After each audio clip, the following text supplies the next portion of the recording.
mala robiť, ak máš hrbolček tu. Ak sa ti tu sformoval mäkký hrbolček práve na tejto kosti, je to tuk.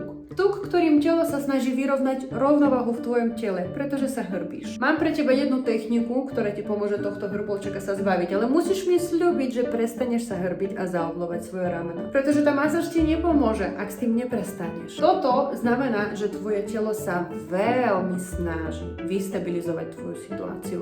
Pravdepodobne máš bolestivý aj hrudníkový sval, ak máš ten hrbolček, ale poďme dnes zapracovať len na ňom.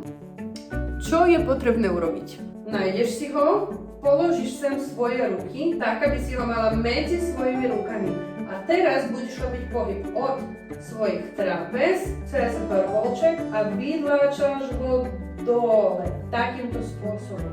Skúsime ešte raz, položíš sem ruky a hrbolček máš medzi rukami a vytlačaš ho dole.